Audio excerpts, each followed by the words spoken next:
الحمد لله نحمده ونستعينه ونستغفره ونؤمن به ونتوكل عليه ونعوذ بالله من شرور أنفسنا ومن سيئات أعمالنا من يهده الله فلا مضل له ومن يضلله فلا هادي له ونشهد أن لا إله إلا الله وحده لا شريك له ونشهد أن سيدنا وسندنا ونورنا ونور عيننا وأعلانا وأولانا ومولانا محمد صلى الله تعالى عليه وسلم عبده ورسوله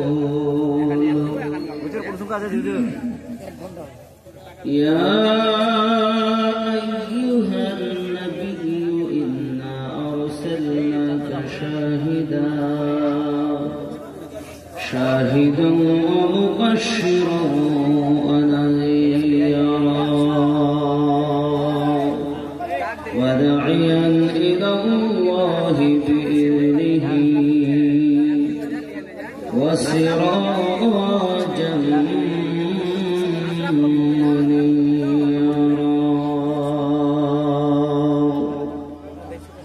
فقد قال الله تعالى في كلامه المجيد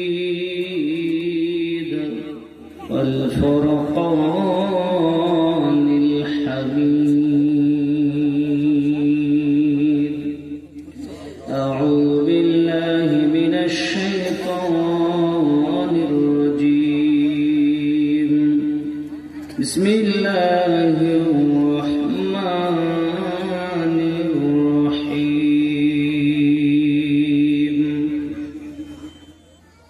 وما أرسلنا من رسول إلا ليطاع بإذن الله ولو أنهم إذ ظلموا أنفسهم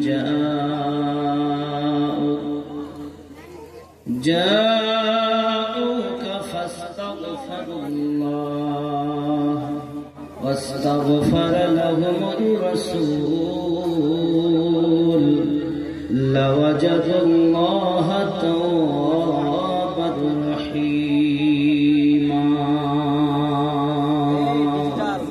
صدق الله العظيم وصدق رسوله النبي الحبيب الكريم ونحن على ذلك لمن الشاهدين والشاكرين والحمد لله رب العالمين.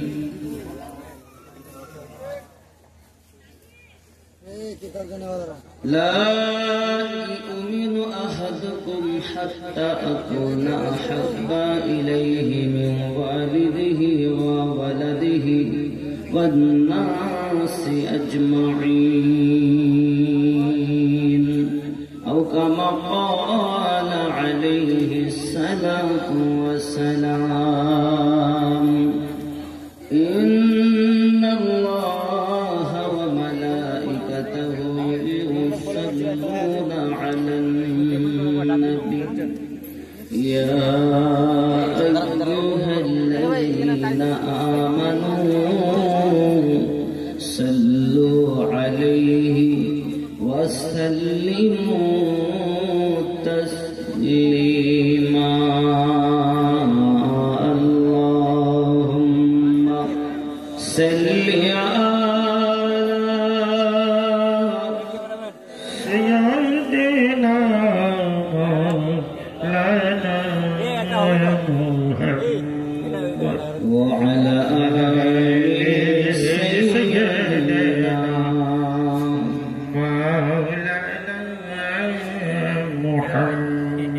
सब चमक वाले उजलों में चमका किए,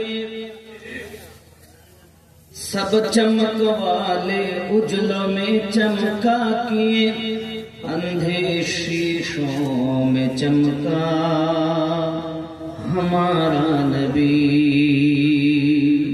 सबसे औला व आला हमारा नबी, सबसे वाला व आला हमारा नबी। अल्लाहुम्मा सल्ली अला सय्यिदिना मौलाना मुहम्मद व अला आलि सय्यिदिना मौलाना मुहम्मद। मोहब्बत भक्ति भरे या रसूलल्लाह या हबीबल्लाह या रसूलल्लाह पाई যদি নবী গো আপনার দিদার, মরণের বেদনা থাকিবে না আমার, আসিবেন নবীজি মোদের লাগিয়া ইয়া রাসূলুল্লাহ হাবিবাল্লাহ ইয়া রাসূলুল্লাহ হাবিবাল্লাহ। আলহামদুলিল্লাহ, যাবতীয় গুণগান গণকীর্তন রব্বি কারিমে, যিনি ওয়াহদাহু লা শারীক, অব্যয় অক্ষয় নিরাকার নিরঞ্জন, যিনি আমাদিগকে চাঁদোয়া দাওয়াইপুর দাস্তারবন্দি জালসাতে আজিমুস শান প্রোগ্রামে আসার বসার তৌফিক দান করেছেন, পাশাপাশি তার প্রিয় হাবিবের উম্মাত করে জগতে প্রেরণ করেছেন।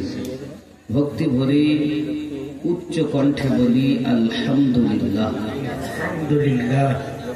পরে পরে নবী ও কওম আকা রাহমাতাল লিল আলামিন, রাহমাতুল আশিকিন, আনিসুল গরিবিন, উদ্দেশ্যের সংবাদদাতা পয়গম্বর, উম্মতের গম খাওয়ার মদিনার তাজদার আহমদে মুখতার নবী মুহাম্মদুর রাসূলুল্লাহ সাল্লাল্লাহু তাআলা আলাইহি ওয়াসাল্লামের উপরে লাখো কোটি দরুদ বৃষ্টির ন্যায় বর্ষিত হোক। সবাই বলি আল্লাহুম্মা আমিন।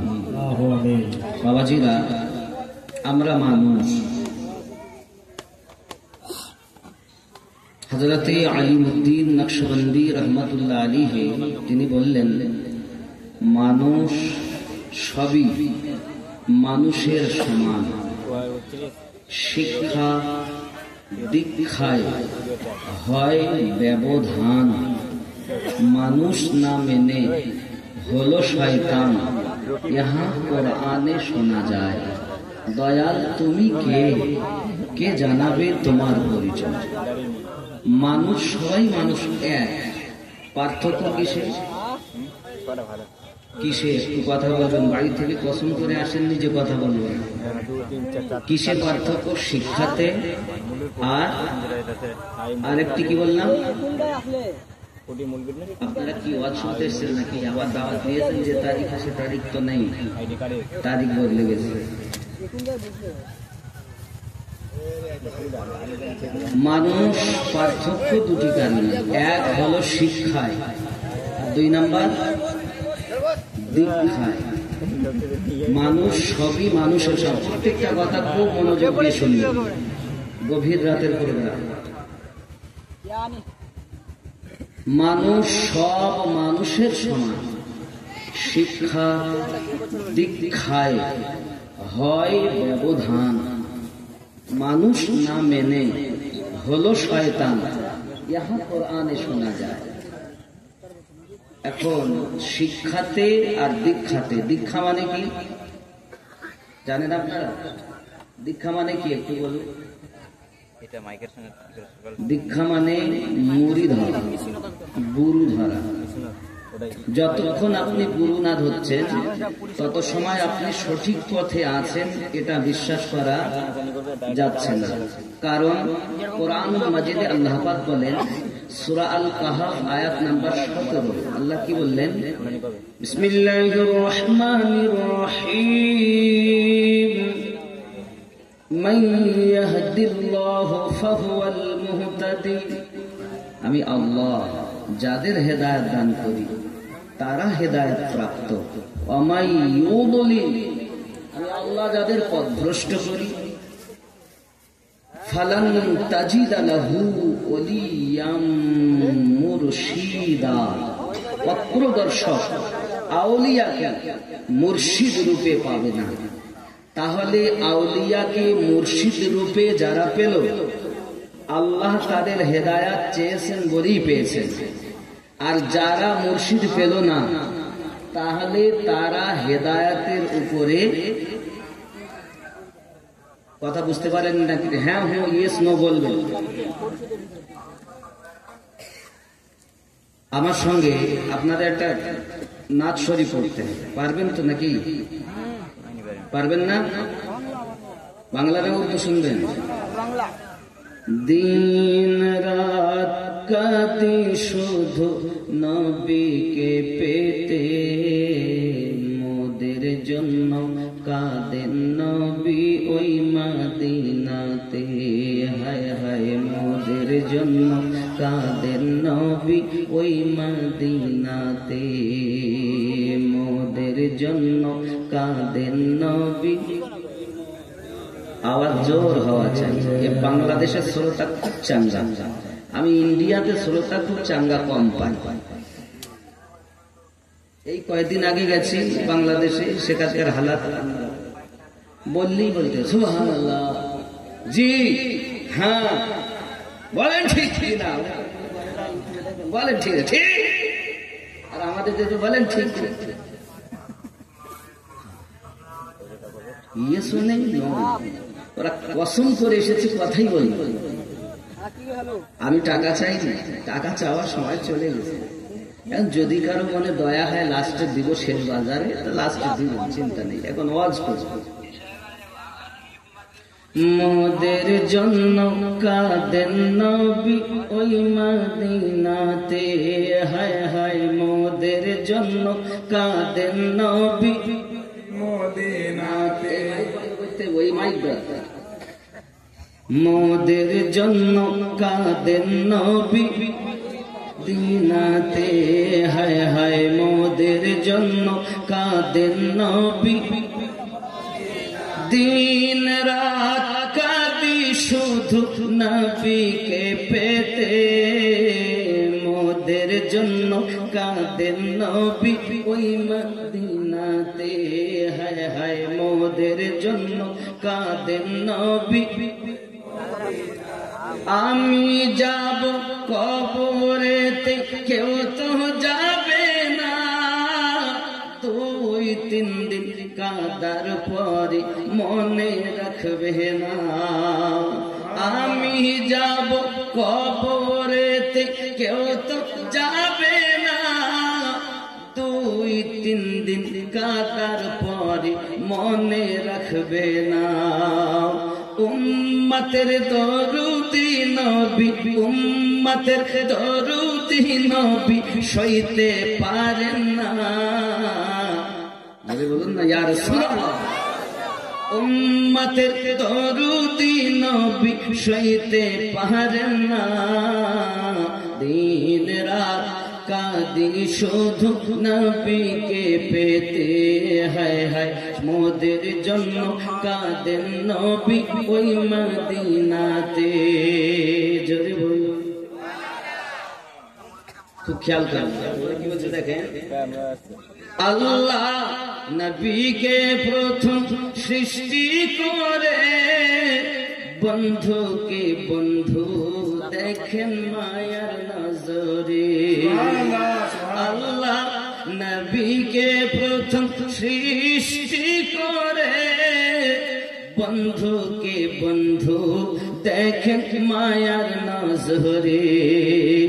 উম্মতের দরুদি নবী আসেন কাঁদিতে, মোদের জন্য কাঁদেন নবী ওই নাতে, হায় হায় মোদের জন্য কাঁদেন নবী ওই মদিনাতে। সবাই যখন কবরেতে রেখে চলে যায়, তারপরে দয়াল নবী কাছে এসে যায়। সবাই যখন কবরেতে রেখে চলে যায়, তারপরে দয়াল রাসূল কাছে এসে যায়। উম্মতের দিওয়ানা নবী, উম্মতের দিওয়ানা নবী আসেন কাঁদিতে, দিন রাত কাঁদি শুধু নবীকে পেতে।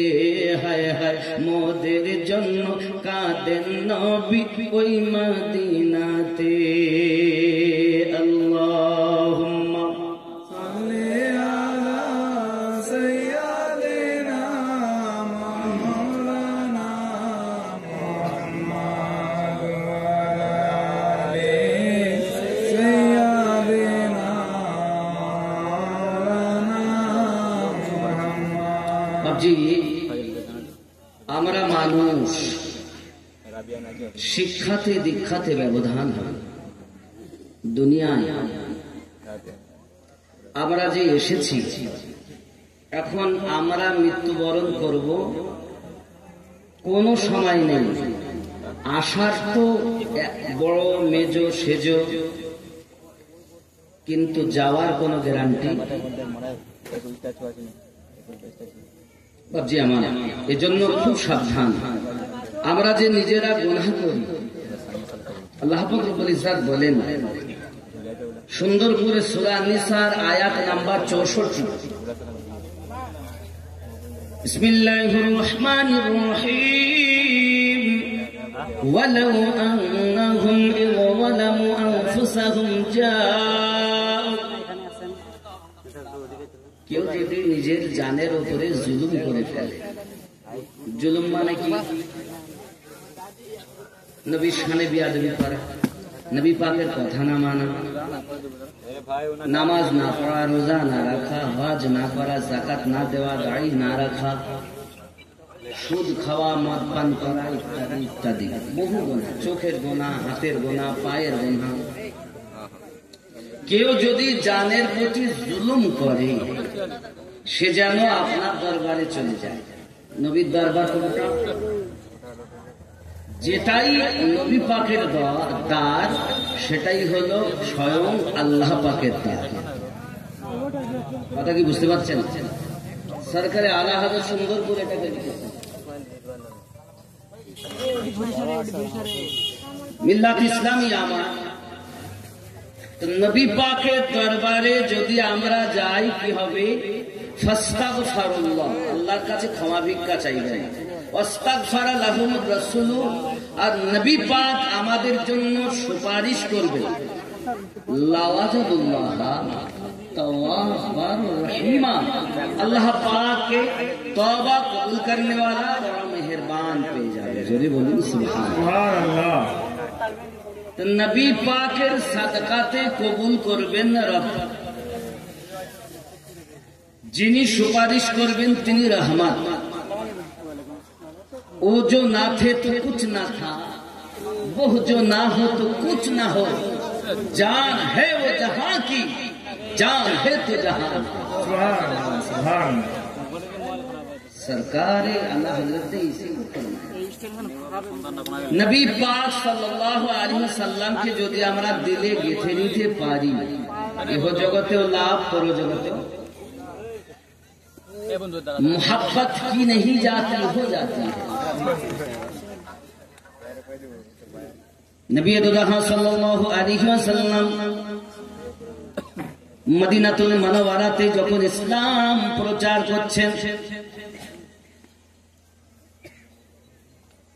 প্রিয় হাবিব সাল্লাল্লাহু আলাইহি ওয়াসাল্লামের একজন 16 বছরের জওয়ান সাহাবী হযরত সালাবা রাদিয়াল্লাহু তাআলা আনহু নবী পাকের খেদমত করতেন। তিনি কোন কাজে কর্মে পাঠাতে হলে আমাদের নবী পাক তাকে পাঠিয়ে দিতেন। একদিনের ঘটনা, প্রিয় নবী সাল্লাল্লাহু আলাইহি ওয়াসাল্লাম হযরত সালাবা রাদিয়াল্লাহু তাআলা আনহুকে কোন একটি কাজে পাঠিয়ে দিয়েছেন। ও বাবাজি আমার, তিনি ফিরে আসতেছেন, আসার পথে একটি হাম্মামখানা দেখতে পান। ওই হাম্মামখানাতে একজন মহিলা গোসল করতেছিল। বাতাস জোরে চলছে বলে ওই সম্মুখের হাম্মামখানার মানে গোসলখানার পর্দার কাপড়টা সরে গিয়েছে আর চোখটা ওই মহিলার উপরে পড়ে গিয়েছে। কার উপরে পড়েছে? মহিলা। ইচ্ছাকৃত নয়, অনিচ্ছাকৃত। সালাবা রাদিয়াল্লাহু তাআলা আনহু বলেন, দ্বিতীয় নজর তো হারাম। মনে চিন্তা করছেন, আয় আমার চোখ, যে চোখের চেহারায় অর্ধহা দেখিস, ওই চোখে আজ কেমন করে মহিলাকে দেখলি? এই অপরাধ, এইটুকু পাপ, এই পাপের জন্য নিজেকে অপরাধী মনে করে নবী পাকের দরবারে যাওয়া নিজেকে মুনাসিব মনে করলেন না, নিজেকে অপরাধী মনে করে আর দরবারে গেলেন না, শুধু কান্না করতেছেন। হয়তো নবী পাকের কাছে আয়াতে কারিমা নাজিল হয়ে গেছে, সালাবা বেঈমান হয়ে গেছে, সালাবা ঈমান হারা হয়ে গেছে, সালাবার বদ নজর পড়ে গেছে। হযরত সালাবা রাদিয়াল্লাহু তাআলা আনহু এই চিন্তা ভাবনা করে কান্নাই করতে আছেন, দরবারে যাচ্ছেন না। আর একদিন নয়, 2 দিন নয়, 3 দিন নয়, একটানা 40 দিন অতিবাহিত হয়ে গেছে। প্রিয় নবী সাল্লাল্লাহু আলাইহি ওয়াসাল্লাম বলছেন, আমার সালাবা কোথায়? সাহাবী রাসূলরা বলেন, হুজুর তাকে তো দেখতে পাই না। আমার নবী পাক বললেন, জলিলুল কদর সাহাবীকে পাঠালেন, হযরত ওমর রাদিয়াল্লাহু তাআলা আনহুকে বললেন এবং হযরত সালমান ফারসি রাদিয়াল্লাহু তাআলা আনহুকে বললেন, যাও তোমরা দুইজনা আমার সালাবাকে খুঁজে আনো। পাপ কত বড়! অনিচ্ছাকৃত পর্দা সরে যাওয়ায় একজন মহিলার গোসল করা হালাতে দেখে দিয়েছে। আমরা এগুলোকে কিছু মনে করি? কোন মহিলা যদি ঘরের ভিতরে কথা বলে, তার আওয়াজটা যদি আগিনার লোক মানে উঠানের লোক শুনতে পায়, তার জিহ্বাটা টেনে টেনে 40 মাইলের মতো লম্বা করা হবে। জাহান্নামী মানুষ তার জিহ্বার উপর দিয়ে চলাচল করবে। এই জননী মায়েরা, খবরদার যেন তোমরা জোরে কথা বলো না। কিন্তু আমাদের চাঁদুয়া দামাইপুরের মায়েরা এমন রয়েছেন, এ পাড়ায় যদি কথা বলে ও পাড়ার লোক শুনতে পায়। নামাজ যখন আদায় করে আস্তে আস্তে আদায় করে, ঝগড়া যখন করে এ পাড়ায় কথা বলে ও পাড়ার লোক শোনে। নাই নাই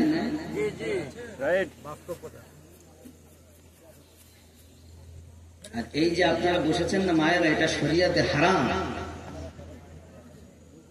এইভাবে মহিলাদেরকে বসাবেন না, এটা হারাম।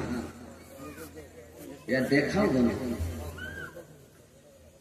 হয়তো আমাকে কেউ সইতে পারবে না, কিন্তু এগুলো করবেন না বাবা, অনুরোধ করি হাতে ধরে। জালসা দেওয়া ভালো, মেলা লাগানো কালো,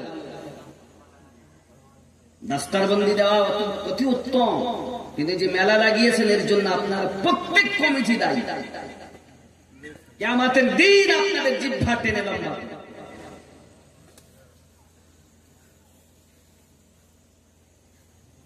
বলছি হুজুর আমরা নামাজ তো পড়ি।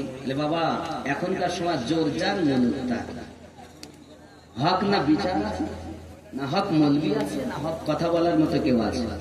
বললেই বলতো দেখো বুকে বসে চোখে ঠোক মারছে, কিচ্ছু করার নেই, দেখেছেন যখন শুনতেন।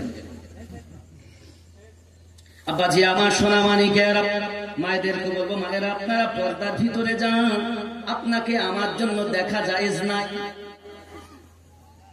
আমার জননী মা, আপনাদের মতো মায়ের পেট থেকে গৌসে আজম জন্ম নিয়েছেন, আপনাদের মতো মায়ের পেট থেকে খাজা গরিব নওয়াজ জন্ম নিয়েছেন, আপনাদেরই মতো মায়ের পেট থেকে সরকারে আলা হযরত জন্ম নিয়েছেন। জননী আপনারা পর্দার ভিতরে থাকবেন, বেশি বেশি কোরআন মাজিদ তেলাওয়াত করবেন, সংসারে কাজ করবেন, পাঞ্জেখানা নামাজ পড়বেন, স্বামীর খেদমত করবেন। এটা আমরা সব পারবো। যে আর একটা কথা বললো না, স্বামীর খেদমত করা। আমার জননী মা খালা ভালো করে শুনুন, গুনাহ আমাদের দ্বারাতে হয়, কিন্তু তার জন্য নিজেকে তো এত অপরাধী মনে করতে হবে, নিজের তো আপনার কিনা বিনয় আল্লাহ পাকের কাছে ক্ষমা তো তেমন করে চাইতে হবে। হযরত সালাবা রাদিয়াল্লাহু তাআলা আনহু পৃথিবী সারা জমিনে এমন করে কান্না শুরু করে দিয়েছেন, এমন করে রোনাদারি শুরু করে দিয়েছেন, তারপরে নবী পাকে আর পৌঁছাচ্ছেন না বাবা। কিন্তু আল্লাহ পাক জানাচ্ছেন কেউ যদি নিজের জানের প্রতি জুলুম করে ফেলে নবী পাকের দরবারে যেন চলে যায়, কারণ নবী পাকের দরবার আমি আল্লাহর দরবার।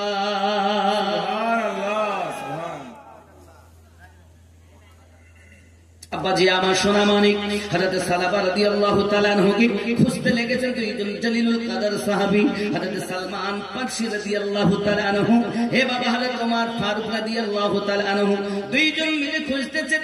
খুঁজে খুঁজে না কোথাও জঙ্গলে, না কোথাও বাড়িতে, কোথাও যখন খুঁজে পাওয়া যায় না, কয়েকদিন হয়ে গেল, সারাদিন পেরেশান। এইভাবে খুঁজতে খুঁজতে যখন 40 দিনের দিন ওনারা আপনার কিনা ময়দানের দিকে বেরিয়েছেন, পাহাড়ি এলাকার দিকে বেরিয়েছেন। বার হওয়ার পর পাহাড়ি এলাকার ভিতরে কিছু চরওয়াগাকে দেখতে পাচ্ছেন, কিছু রাখালকে দেখতে পাচ্ছেন, যারা বকরি চড়ায়, ভেড়া চড়ায়। এমনি করে তাদেরকে দেখে জিজ্ঞাসা করছেন, ও বাবারা, এরকম চেহারার মানুষ, এরকম লম্বা, এরকম গায়ের রং, এরকম তার পোশাক, এমন কোন মানুষকে কি আপনারা দেখেছেন? তারা বলতে চাচ্ছেন, না আমরা দেখিনি। তবে এই জঙ্গলের দিক থেকে, এই পাহাড়ি এলাকার দিক থেকে কান্নার আওয়াজ আসে, এমন কান্নার আওয়াজ আসে, সেই কান্নার আওয়াজ আমাদের কলিজায় ব্যথা লেগে যায়। হযরত সালমান রাদিয়াল্লাহু তাআলা বলছেন, হয়তো ভাই ওমর হতে পারে সেটাই হলো হযরত সালাবা, তা তো আমরা বলতে পারবো না তিনি সালাবা কি অন্য কেহ, বলতে তো পারবো না। তবে প্রতিদিন তার কান্নার আওয়াজ আমরা শুনি।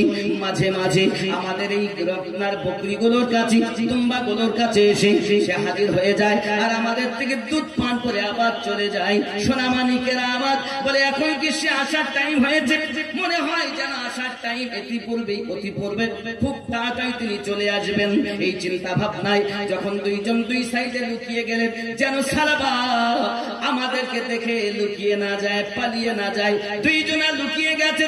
হযরত সালাবা রাদিয়াল্লাহু তাআলা আনহু কান্না করতে করতে দুধ পান করার জন্য এসেছেন। আব্বাজি আমার দুধ পান করতেছেন, আর চোখ দিয়ে টপ টপ করে পানি পড়তেছেন। আমি গুনাহগার হয়ে গেছি, পাপী হয়ে গেছি, জালিম হয়ে গেছি, বেঈমান হয়ে গেছি। যে চোখ দিয়ে আমি রাসূলের পাকের দিদার করি, ওই চোখটা সামান্য এক মহিলার দিকে আমি দেখে নিয়েছি। আমি হয়তো আপনার কাফের হয়ে গেছি, বেঈমান হয়ে গেছি, আর হয়তো আমি আর নবী পাকের দরবারে যাওয়ার যোগ্যতাই হারিয়ে ফেলেছি। কাঁদতেছে হযরত সালাবা রাদিয়াল্লাহু তাআলা আনহুকে দেখে। সালমান রাদিয়াল্লাহু তাআলা আনহু, হযরত ওমর রাদিয়াল্লাহু তাআলা আনহু দুইজন ছুটে ছুটে আপনার কাছে এসেছেন। আপনার কিনা আসার পরে তিনি পালানোর চেষ্টা করতেছেন, দুইজন আপনার কিনা ধরে নিয়েছেন। ও সালাবা, কিসের এত কান্না? কিসের জন্য দরবারে রাসূলে হাজির হতে পারেন না? একবার কি আমাদেরকে বলবেন? তিনি বলতেছেন, ও ফারুক আযম, আমি অত্যাচারী, আমি আপনার পৃথিবীর জমিনে গুনাহগার। কি গুনাহ করেছেন? আমার আস্তে আস্তে আমার চোখটা একটি নারীর উপরে পড়ে গিয়েছে, এই জন্য আমি অপরাধী নিজেকে মনে করতেছি, নবী পাকের দরবারে যেতে পারবো না। দুইজন সাহাবী সালাবা রাদিয়াল্লাহু তাআলা আনহুকে সাথে করে আমার নবী পাকের দরবারে নিয়ে এসেছেন। আব্বা আমার চোখ দুটি বন্ধ, চেহারা আপনার পাতলা দুবলা হয়ে গেছে না খেয়ে, আর আপনার এত বিনয়, এত রোনাজারি, এত আসামির মতো ভাব, এমনি করে আপনার কিনা কান্না করতেছেন। আপনার আমার নবী পাকের দরবারে চোখ দুটি খুলছেন না। হুজুর, আমি বরবাদ হয়ে গেছি, আমি শেষ হয়ে গেছি। কান্না যখন করতেছেন বাবা, আমার নবী পাক সাল্লাল্লাহু আলাইহি সাল্লামের জান মোবারকায় সালাবা রাদিয়াল্লাহু তাআলা আনহুর মাথা মোবারক, আমার নবী পাকের জান মোবারকায় সালাবা হুজুরের মাথা খানা রয়েছে। আরো জোরে বলুন সুবহানাল্লাহ। কার কোলে মাথা? দোজাহানের মালিক ও মুখতারের।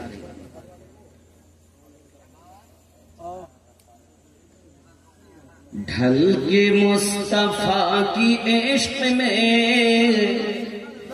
साहिबे जमाल हो गया। मुझे बोलो ना या रसूल। ढल के मुस्तफा की इश्क में, ढल के मुस्तफा की इश्क में साहिबे जमाल हो गया।